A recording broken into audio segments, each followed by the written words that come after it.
Hello, it is Elagatua. I am back with a special video today. We're not going to be covering a specific game today. We're going to be talking about a topic, and this is a topic that is pretty fundamental to Fog, and this is going to be a little bit more beginner friendly than maybe some of my other videos. We're going to be talking about a skill about knowing whether you're winning. It's a very important skill, and this is something that comes up a lot. I see on the Advanced Wars by Web Discord on a pretty regular basis, someone will saunter into the strategy channel and post a link to a replay of a Fog game that they've played, and they will say, "Oh, I just lost this Fog game. What could I have done better?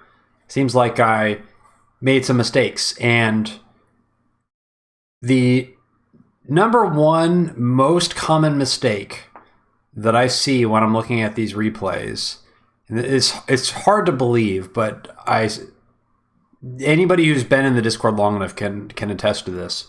The number one mistake that I see most frequently is that the player posting the replay is not actually losing when they resign the game. I see it shockingly frequently. The players are advantaged in some aspects of the game.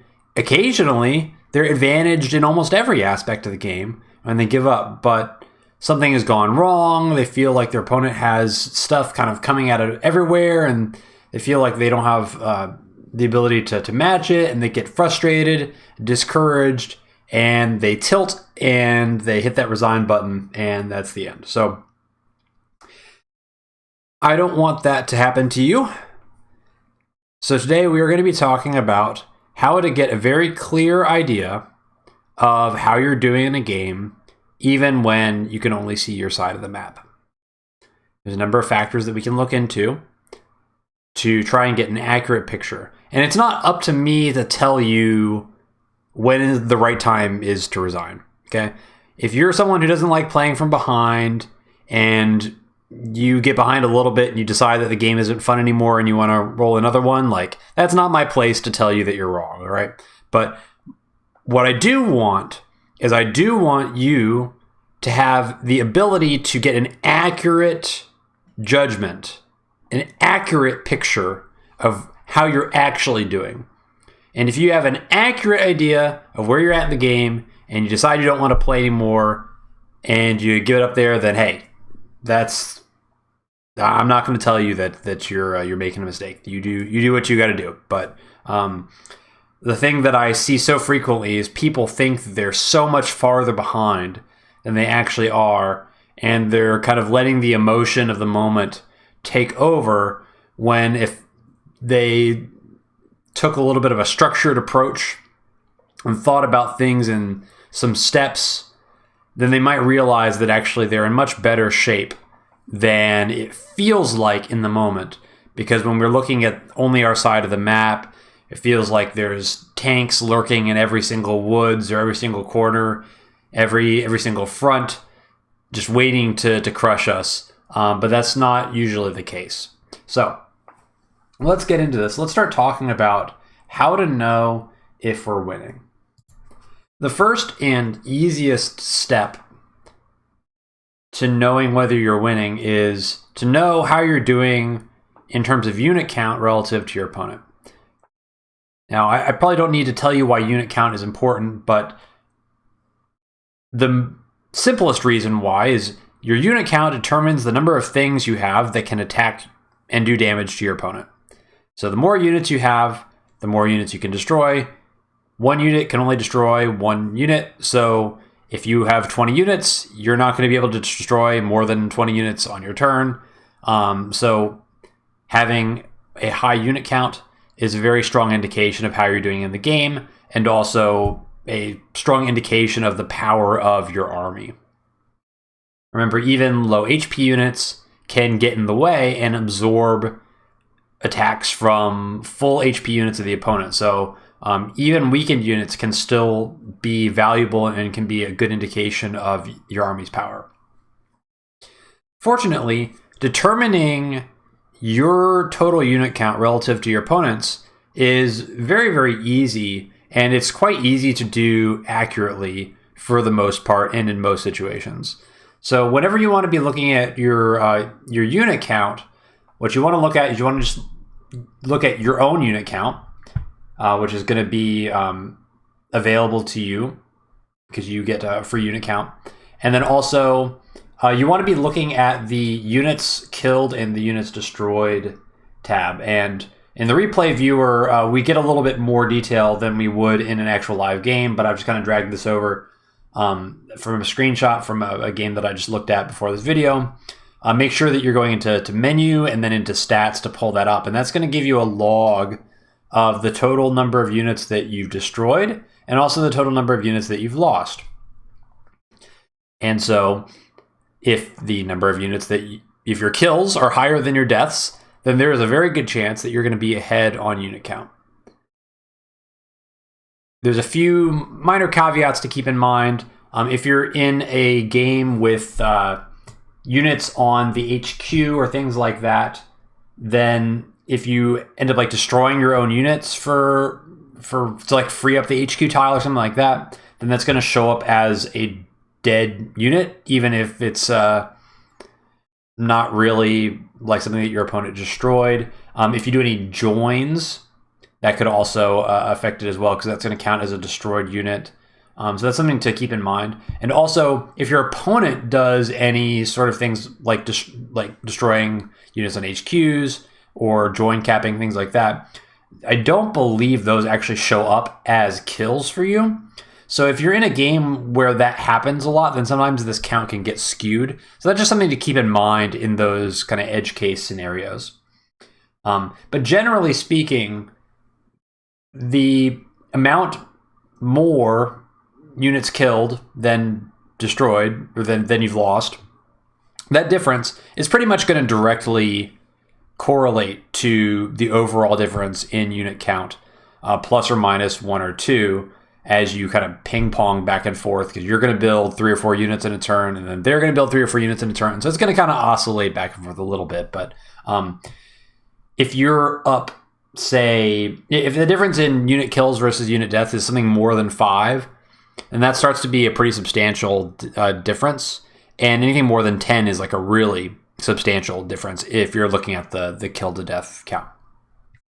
One other factor that you should keep in mind when it comes to unit count is the number of air units that you've built.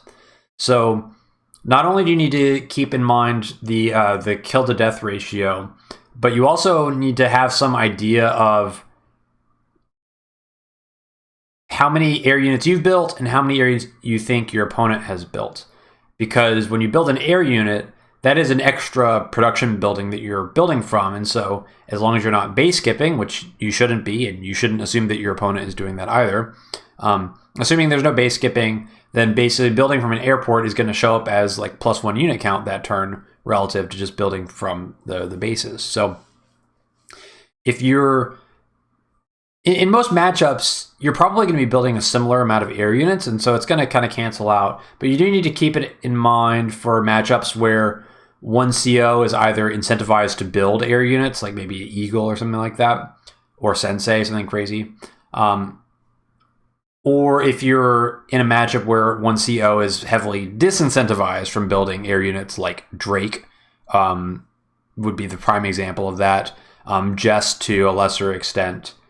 So those COs might be building less. So if you keep that in mind, if you're going against those COs, just by mixing in air units to your comp, you may be building a minor unit count lead just by virtue of playing the matchup the normal way. So worth keeping in mind, but oftentimes that's not going to swing things too much as long as both units are mixing in a healthy amount of copters into their army.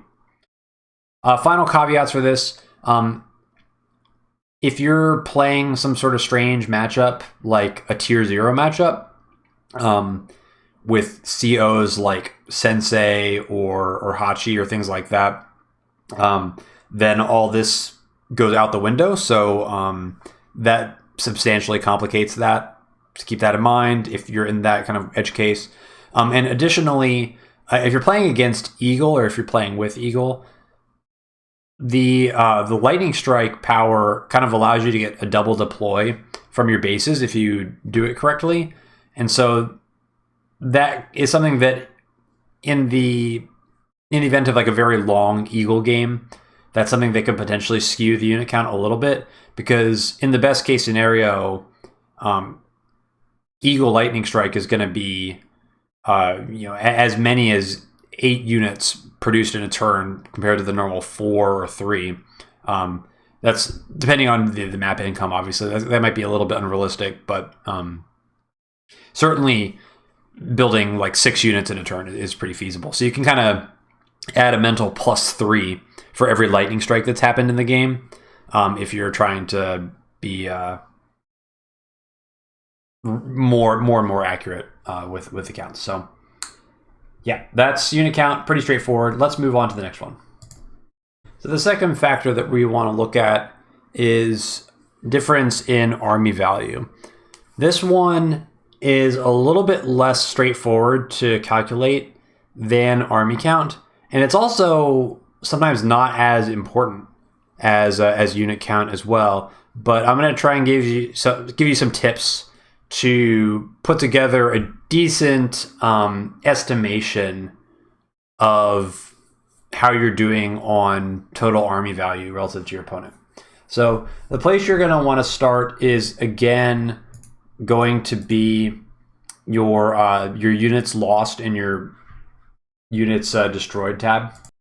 And so that's going to give you a place to start. And so you can just look at like the total amount of income value that you've lost versus how much you've destroyed, and that should give you a decent starting point. Keep in mind the caveats about like black boats that have been destroyed or cruisers destroyed, like things like that can really skew, like pre-deployed units basically, they can really skew the value. So you have to kind of take some things with a grain of salt if that applies to the map that you're on. But so you start there, and that'll give you kind of a good idea of kind of how the army fighting has been going. But then you also need to keep in mind kind of what has been happening in the game so far. And so there's 2 really important things that you've got to look at. And the first one is you need to remember how many units you've damaged. And when I say units, I'm really thinking in terms primarily of like vehicles. So like damaged tanks, damaged recons, damaged copters, things like that. Because those are the units that are not going to show up in the destroyed units list, but those are units that have taken damage. And so, and those units are expensive enough that if there's enough of them that are damaged, then that could actually substantially affect kind of who is taking more damage overall. Now, early on in the game, this is actually very simple. Before any powers have been used, the total damage done relative to your opponent. So like in this game, my charge bar is at 19,600, and my opponent's is at 1,700. So because you get full charge when taking damage and half charge when doing damage, the difference between the charge bars doubled is going to be the total difference in damage done. So in this case, that would be the difference is 2,600. So my charge is 2,600 higher. So that means I've taken 5,200 more damage.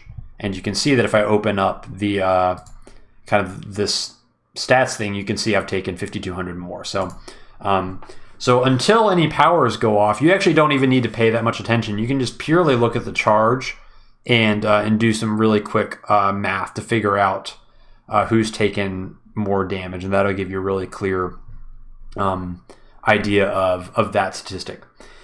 The other component of this is periods of income advantage. And this is another one that can be a little bit tricky. And so unless your opponent has taken some sort of very non-standard opener, like a very inefficient capture route or something like that, generally you want to assume that your opponent is going to have an income curve very, very similar to you.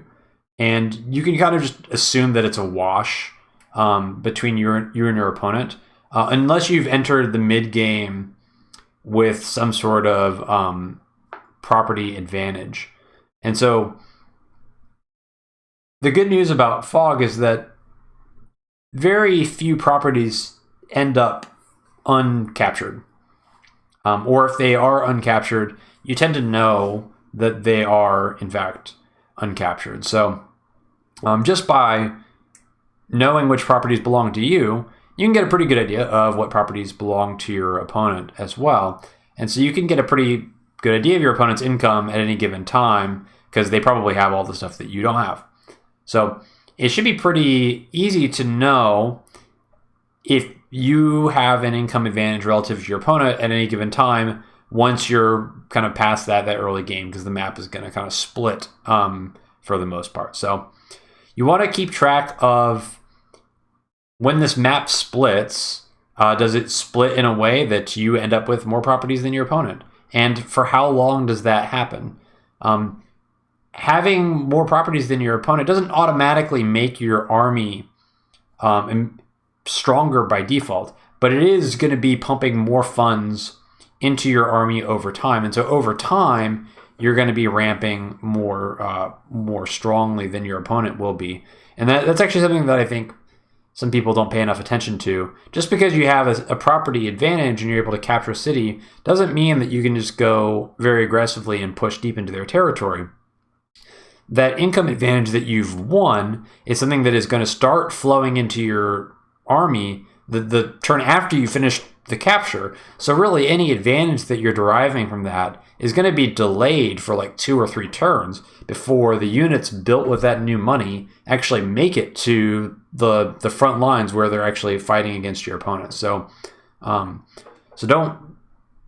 use like an income advantage as license to get too crazy, but definitely keep in mind, like if you've had like a 1 property lead and you're up 2,000 funds every single turn for like day 10 to day 15, then you should be factoring that into your mental picture of how strong your armies are, because you're going to have an extra 10,000 funds floating around in your army, and that's something that becomes pretty significant when you're trying to weigh whether you're winning or not. So keeping track of those 3 things, starting with your units destroyed and killed, getting the value from that, remembering if any units have been damaged in a way that substantially alters the calculations, and also keeping in mind your income differences. Those are the 3 components to when you put it together to get an accurate idea of your army value. One final note on the army income, or the army value statistic. There are a couple of CO relevant caveats here.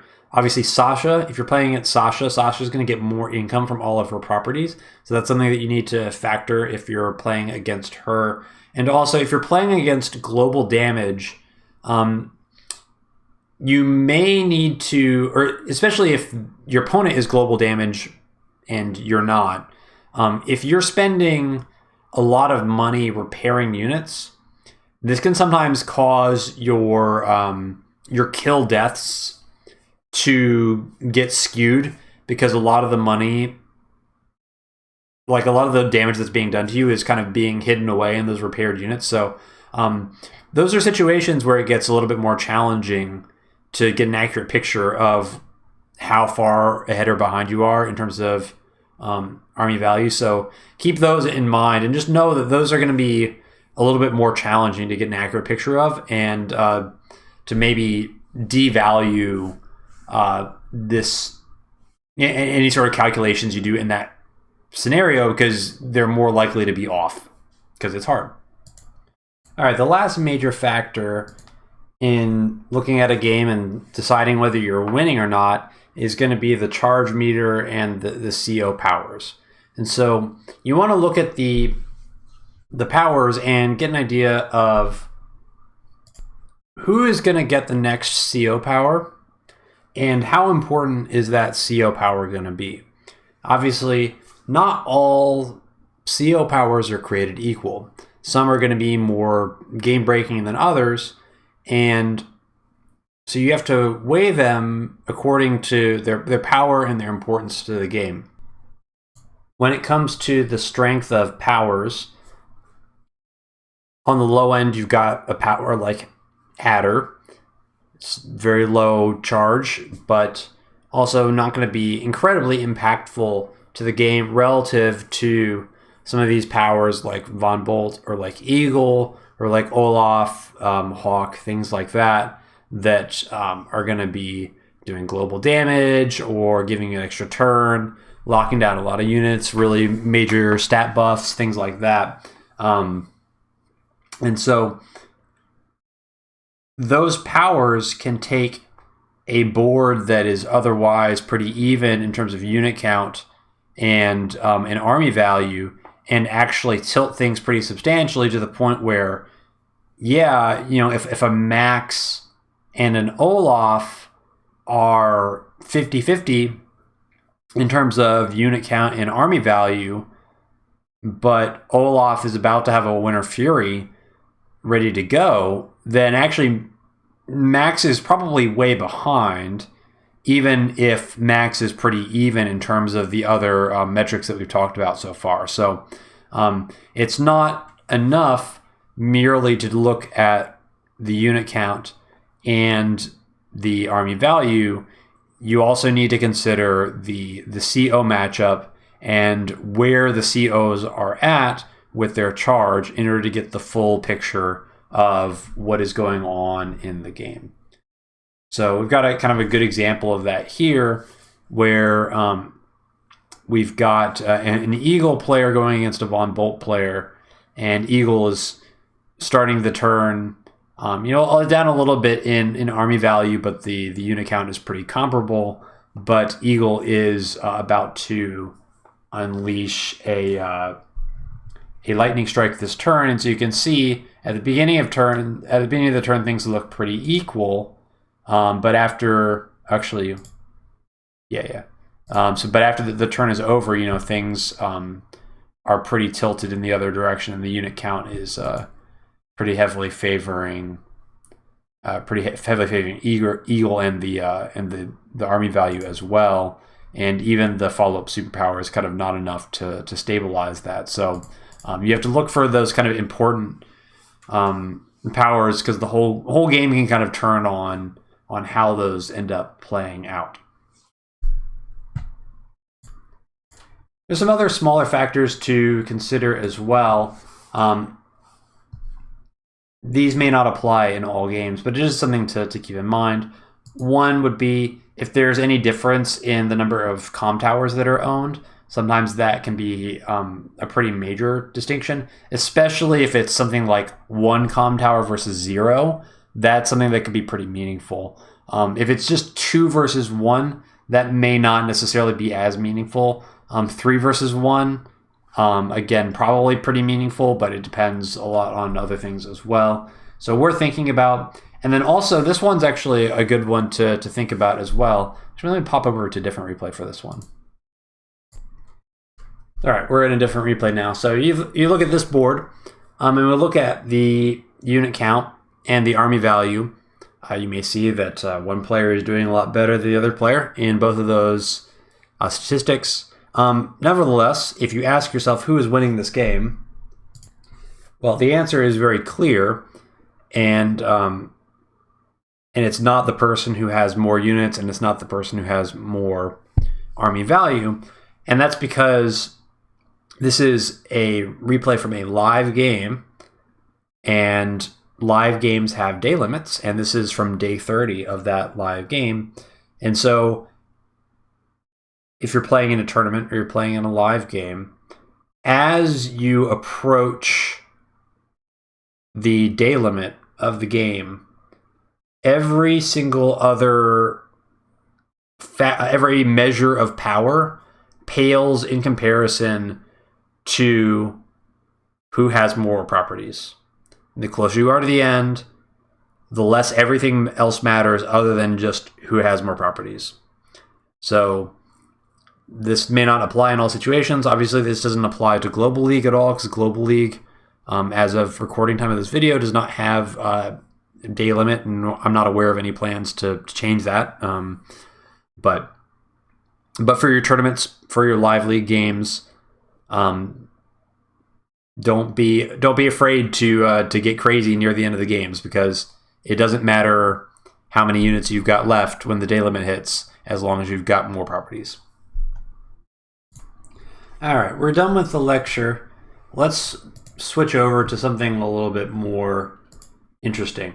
So what I've got cooked up for the rest of this video is we're going to do some practice, all right? Because this is something that we can all do together. We don't need to go through a full replay to do this. What I'm going to do is I'm going to take, I've got a queue of replays in line here, and we're just going to take a look at the ending state of the game. In some cases, it won't be the ending state. It'll just be spots that I've selected in the game. But we'll be taking a look at some part of the game, and we're going to go through and I think for the first one, I'll kind of walk you through it. But we'll try to go through, and I'll let you, watching this video, if you want, try and come up with your own estimation of kind of who's winning, and based on the criteria that we've talked about already. And then once you've had a chance to do that, then I'll talk about who I think is winning and why. And we'll do that for a bunch of different replays, just to get a feel for how this works. And keep in mind that some parts of this are going to be honed with experience, especially when it comes to the impact and the influence of different COs.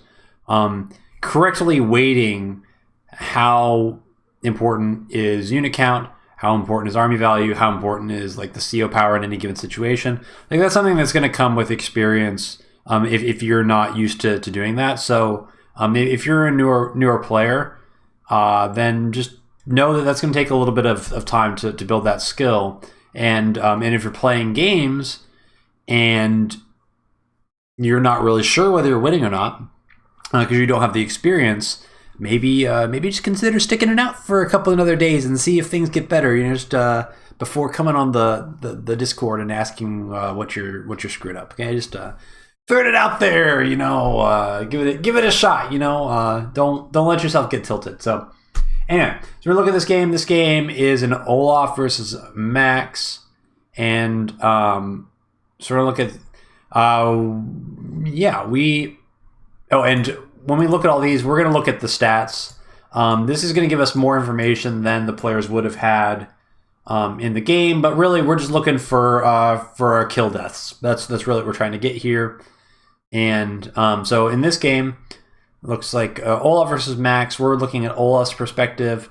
Olaf has killed 20 units and has lost 15 units. So, and this one we're going to do together. So, in terms of unit count, looks like Olaf's actually in pretty good shape. Olaf is up 5 unit kills, and it's Olaf's turn as well. So, Olaf presumably is going to destroy a bunch of units on this turn. In terms of income, let's see, this requires counting, and I don't know if I have the patience to actually count. Looks like the income is pretty close at worst. Let's see, you got 1, 2, it looks like Max is up 1k maybe, if I'm looking at this correctly, because you got these 3 cities here and these 3 cities. So I think Max is up 1k. I don't know how long that's been going. And so we don't have the benefit of necessarily going through all the turns. So we're even doing this with less information than the players would have, but we're doing this just for speed purposes. So if we get it wrong because we don't have enough information, like that's fine. You know, we just live with it. Okay. So I'm looking at this board. Olaf up in unit kills. Income very, very close. 1k in this matchup is not a pretty big discrepancy, and nobody's really got powers coming up yet. So I guess it some things depend on how this turn goes. So if we look here, we see another unit gets killed here. Is there anything else that's going to happen?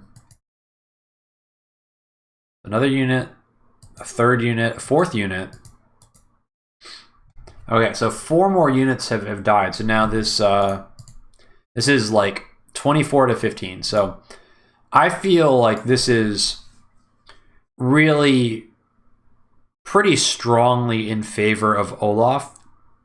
As long as Olaf stays on Olaf's side of the map, the charge is going to build up on its own, and there's no way that Max is going to be able to really flip any additional properties, because Max is just not going to have enough units. It's just really hard to imagine Max not just getting ground down by the Winter Furies from this point. So I think that Olaf is pretty strongly advantaged. We don't really have a good grasp of the army value, but the CO power interaction is what really tips this, I think, pretty strongly in favor of Olaf. So now we can kind of turn the fog back on, and we can see that, yeah, this is looking pretty good for Olaf. Olaf's got another 10k to build with, so if Olaf ever has an army value lead over Max, that's really bad news for Max.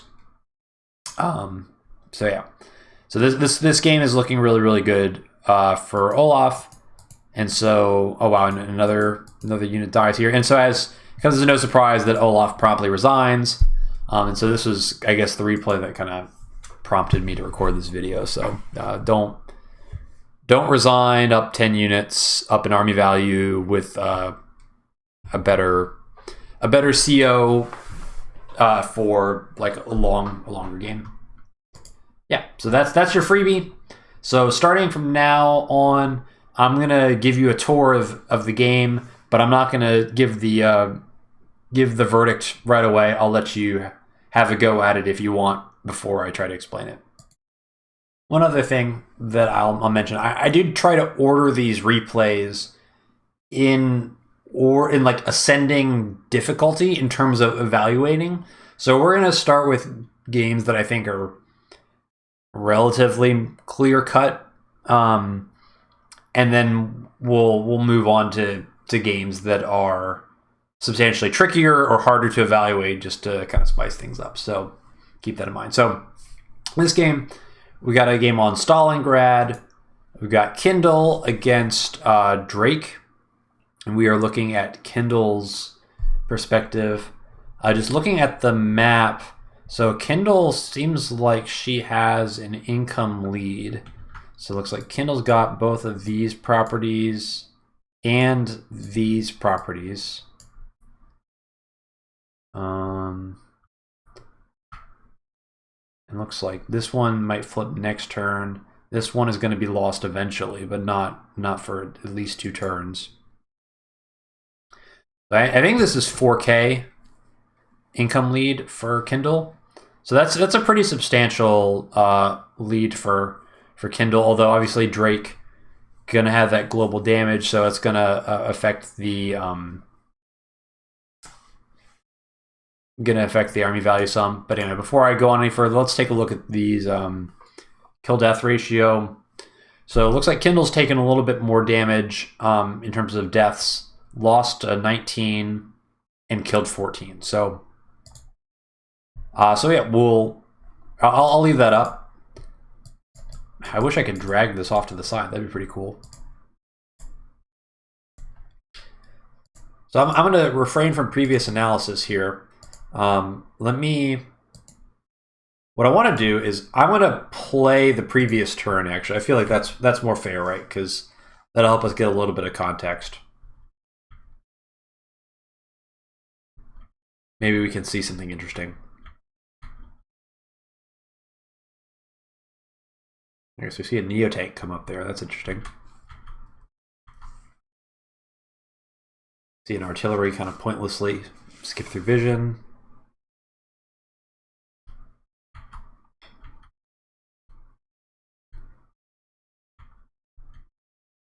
Okay. Well, I don't know if that helped at all, but anyway, we'll pause it here.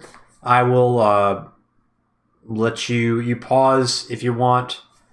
You can look at the units lost if you want again, and so you can give me I guess like a 1 to 5, right? Strongly for Drake, slightly for Drake, even, slightly for Kindle, strongly for Kindle. You can give me one of those and pause, take as long as you need to figure that out, and then I will give my verdict. All right, I'm gonna give my thoughts on this game. To me, this is either an even game or maybe slightly Kindle favored. There's a couple of reasons for that. So first of all, Drake is one of those COs that we talked about earlier in the unit count section that is pretty strongly disincentivized to build air units. So, so even though Kindle has lost 5 more units than Drake has, that is going to be mitigated somewhat because Kindle probably is making more air units than Drake is. Additionally, Kindle does have a pretty meaningful income advantage, and even though this city over here is like totally indefensible, Kindle is getting these cities faster than Drake is getting these cities. So Kindle's likely going to continue to have a income lead in the near future. And additionally, this is Stalingrad, and it's Kindle on Stalingrad. Kindle superpowers on Stalingrad are totally absurd, where tanks will one-shot enemy tanks if you can set it up. So that's always going to be a threat. So in my mind, this is it's pretty good. I've almost talked myself into saying that this is like slightly Kindle favored, but so let's take the fog off and let's see now if we've got a good read on this. Yeah, so Drake up a little bit in army value, but obviously that's going to swing because Kindle's got 30k to play with this turn, and only up 4 in unit count, but Kindle's going to build at least 3 more units this turn, so that's going to kind of equalize up. So yeah, I feel like that was pretty fair. Drake's got a lot of Neo-tanks though, so that's pretty scary, but the bombers around, so yeah, I feel like that's pretty on point. So I'm going with even or Kindle favorite. I think either one of those you could argue. Let's go on the next replay. Okay, in this game we're going to be looking at a Eagle versus Max game, and let's take a look at our stats here. So looks like this one's been going on for a while. So Eagle is down a little bit in the kills to deaths. Eagles lost 31, killed 25. And let's take a look at that previous turn.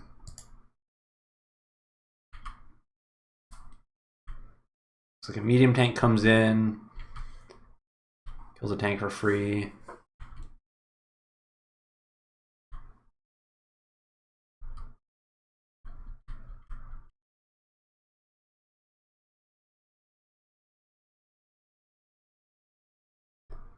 Like Eagle kind of took a beating. All right, so that's what we got. So take a look and let me know what you think.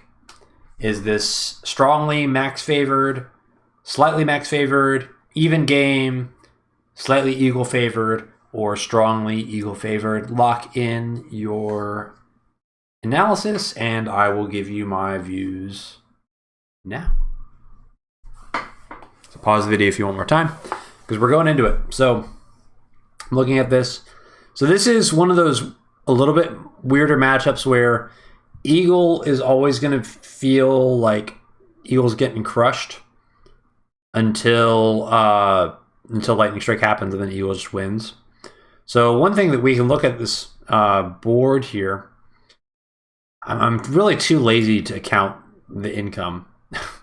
But so it looks like, first of all, Eagle's about to flip this comm tower. So that comm tower is flipping this turn. So so the comm tower is going to be even. I can't be bothered to count this. I'm sorry. So Eagle's up in income. Okay, so that's crazy. In Eagle versus Max, if Max is not up by like at least 2k, Max is like losing really hard. I just bailed out of that replay. That was not great. Whoops. Sorry about that. All right. So Max is up. Eagle's up 2K. And Eagle is down some in unit count, but Eagle should be able to retreat here and attack here, knowing just how much stuff we saw down here. So Eagle should be able to kill a bunch of stuff this turn. Like this is a pretty good force for Eagle to attack with. And Eagle, I mean, there's a decent chance that Eagle could get Lightning Strike next turn. So, and there's just a lot of opportunities to either stall out the game, once you get that charge and make things really difficult for Max. So, I think this is somewhere between slightly favored to Eagle towards maybe even towards strongly favored towards Eagle. And I guess I kind of revealed the unit count here. But you can see that Eagle, even being down 6 kills, is actually pretty close in terms of unit count. And if once Eagle builds units this turn, Eagle will be tied or ahead in unit count. So, yeah, Eagle doing really well in this game. Let's go to the next one. All right, in this one, we're looking at a Lash Mirror. That's kind of an interesting one. I believe this map is Ardennes, I think. I haven't played on this map in a long time. But we're looking at a block of cheese versus Lovi. And I guess let's start by looking at our kill to death. So looks like Red has taken 8 more deaths than kills.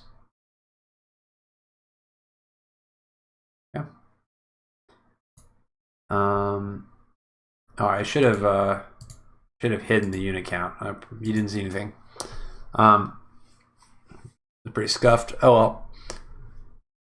So yeah, so a lot of unit kills in favor of Blue, and Blue's also got the super off this turn. Let's take a look at the previous turn just to see what's going on here. Medium tank came in. Tanks on the city.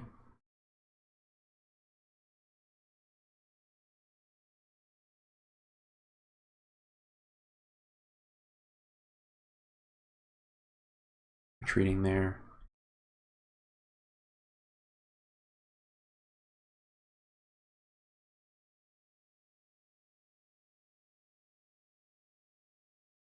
Okay, so let's take a look at this one.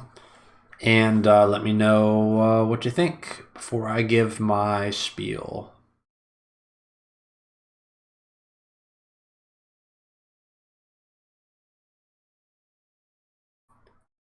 Okay, so I'm looking at this at a cursory glance. I think this is slightly favored for Blue.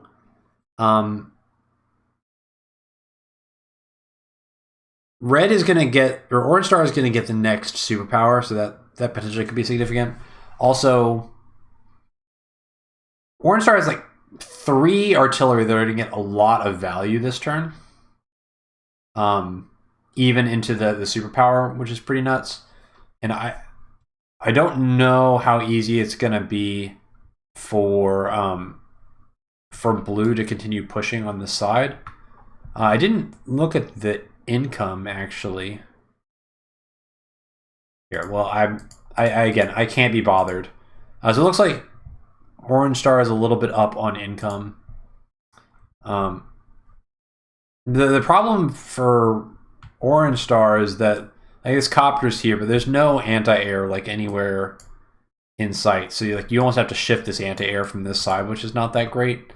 And the unit count, I mean, 8 units is pretty substantial. Now, obviously, Blue's going to take some damage this turn, but it does feel like Blue's in pretty decent shape. Although knowing about the income, like I'm a little bit less confident, but I'm even maybe leaning towards maybe more of an even game because there's like a lot of there's a lot of copters here. So I don't know what the anti-air situation is down on this side.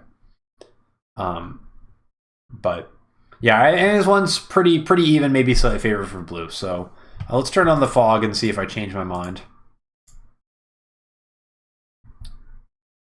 I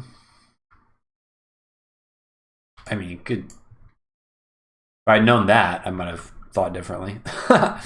I guess this city's likely to flip. This infantry can maybe delay it a turn, but it's gonna get lost for sure. Yeah, I think I like my slightly blue favored, because this city's gonna flip, and so the income is gonna equalize, and blue's not gonna lose any cities in this corner. Like this push is going nowhere, and there's not really, like, orange can't get any more than orange already has here. So yeah. Yep. Slightly for blue. That's where we're going. All right, next replay. All right, we've got the traditional Drake versus Adder matchup here, and this is we're gonna be looking at this from Drake's perspective. Boy, what in God's name is happening in this game? Let's open up the stats first. So Drake looks like killed 3 more units than lost. So okay, let's take a look at the previous turn.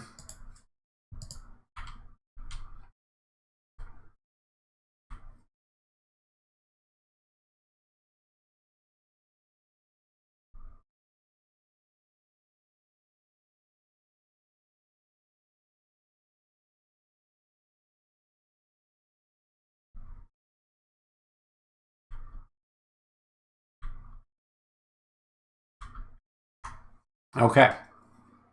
So yeah, here's your chance to lock in your prediction.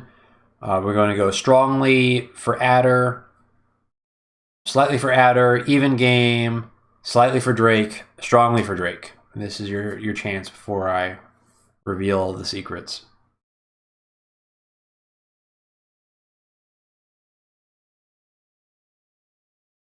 All right. For this one, I'm going strongly for Drake. Adder, this is a crazy overextension attack by Adder to kill a bunch of infantry. Drake, in the absolute worst case, can CO power to interrupt all these caps, although that shouldn't even be necessary because there's more than enough stuff. Almost all of this should die. And there's a lot of anti-air over here that can kind of shift to the middle. So this is like, to me, this turn is the death blow that ends the game in favor of Drake. So I think strongly in favor of Drake on this one. I don't really know what the income is. Maybe Drake might be down a little bit in income, but it shouldn't matter with the global damage. Let's take a look at now with the fog off and see how I feel. Slight army value lead for Adder, but that will change once all of Drake stuff murders Adder stuff. Unit count pretty even, but obviously that's not going to last. Looks like Adder is slightly up in income, but Drake should be getting this property every single time pretty quickly. Yeah, I see nothing to change my mind. I'm sticking with strongly in favor of Drake here. All right, let's graduate to some more challenging replays. Okay, I'm going to be showing a game that's probably, I guess, for some people, rather infamous. This is a really old game, actually, of mine. Myself against Neverlocke in a Kindle mirror on one of the versions of Verdenois. I don't remember exactly which one it is, but it's been a hot minute since this one's been around. So we're gonna join this one on day 22, and so let's take a look at our Well, a lot of action so far. So the kill deaths, pretty lopsided. 15 more deaths taken, and the unit count of 18 not particularly healthy. That being said, in terms of the properties, well, that's pretty decisive in the other direction. I believe it is 26 to 19k on the other side. So 15k, or sorry, 15 unit count difference in terms of kills versus deaths, but also a 7k per turn income lead. So not often you run into games like this. And yeah, so I will give you the previous turn. You have a look at this.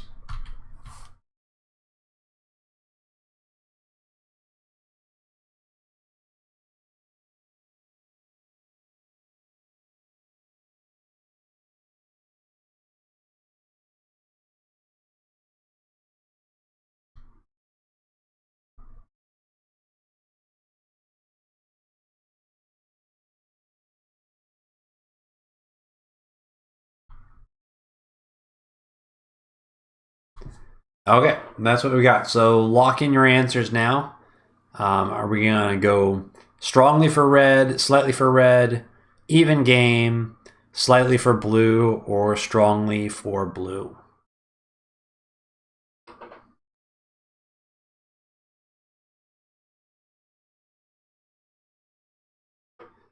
So when I look at this game, when I played this game, I was still kind of relatively new, and I didn't have like a lot of depth of experience to draw on. I found trying to figure out where I was at in this game to be extraordinarily challenging. So if you look at this and you feel like you have no idea, well, you were in good company along with me when I was playing in this game. My verdict on this would be slightly red favored, potentially even. A lot kind of depends on how things develop. The unit count for red is dreadful, but the good thing for red is that it's a Kindle mirror, and so all the infantry are really beat up, and so the income lead is so massive that by the time the income gets stabilized, there's a decent chance that that income lead is gonna play a pretty big role, and I think the income lead is genuinely so large that it can go a long way. If some more of these infantry were full health, that might be a very different scenario. But as it stands, I'm going slightly for red in this board. Although this is a very confusing board, and if we look at this, so like it looks pretty bad for like some of these metrics, but red is going to get 22k, which is going to spring red back into the income, or into the unit count lead. So you can kind of see how this turn plays out.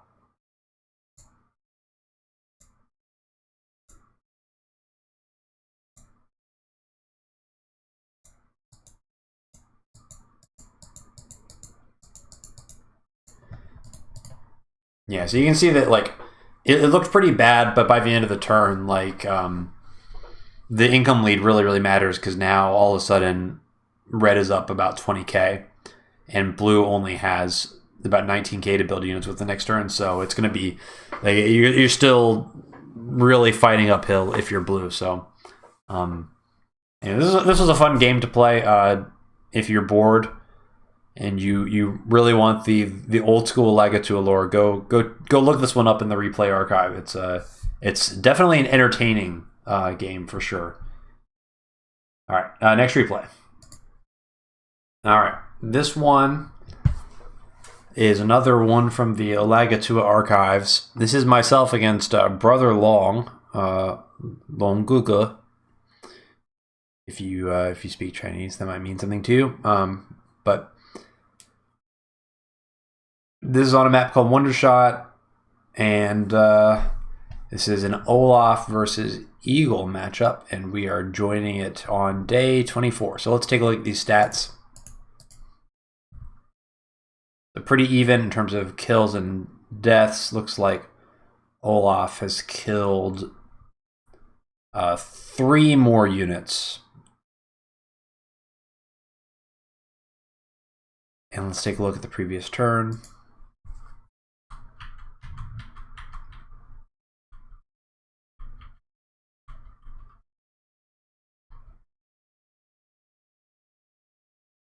We see a Neo-Tank retreat there.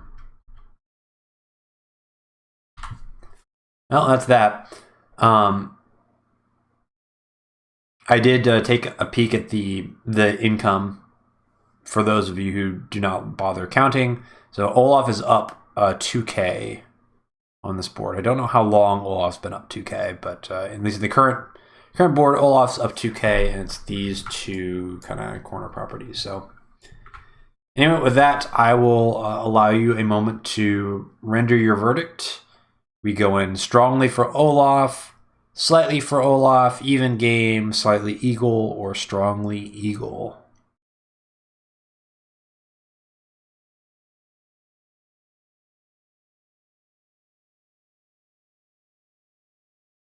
Okay. This game is a really, really weird game. A really weird game. I would put this as dead even. A dead even game. As you can see, the powers are very important. Olaf basically going to get a power the next time anything sneezes on one of his units, but at the same time, Olaf is going to have a hard time defending probably this property. So it's very possible that that property could flip pretty soon and equalize the income. And even if the second that Olaf attacks, it's likely going to lead to a counter lightning strike. So this game, everything depends on kind of how the CO powers play out. But I think it's really hard for Olaf to like Winter Fury and then get anything out of it, basically.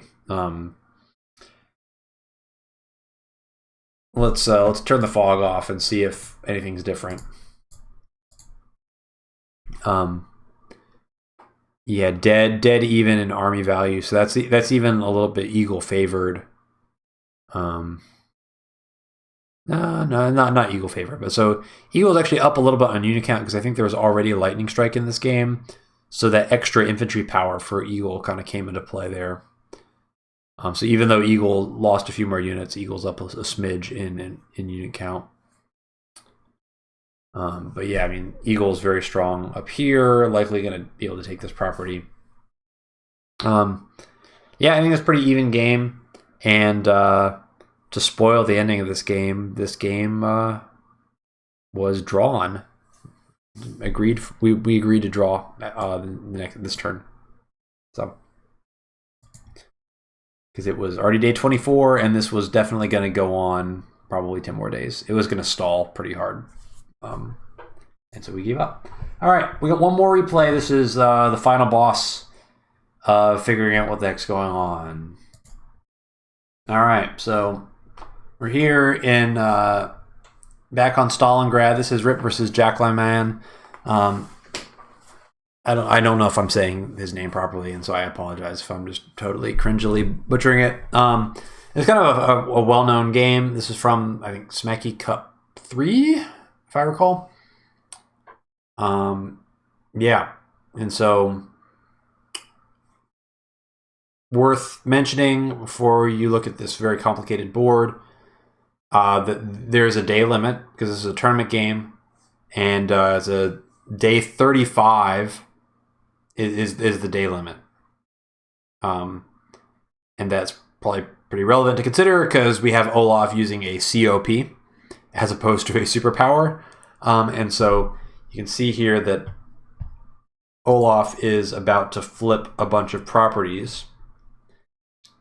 And so Von Bolt, I believe, is up kind of 1.5 properties, but all these cities potentially are going to flip. So that's worth considering. And I will, let's take a look, I guess, at our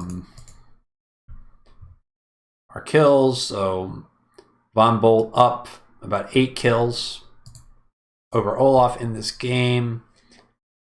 And but likely to be down income unless there's a nice turn. So I guess we can show the previous turn.